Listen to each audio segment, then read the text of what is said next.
This time on building terminology, the benchmark. So the benchmark is a point of accurately known elevation. Generally it has a height above sea level given.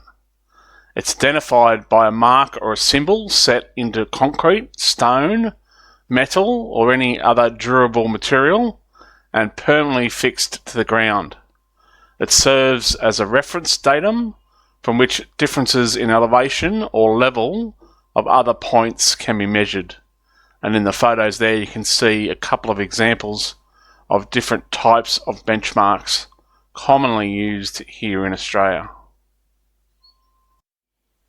If you like this video, please hit the like button and subscribe to my YouTube channel. And you can also follow me on Facebook.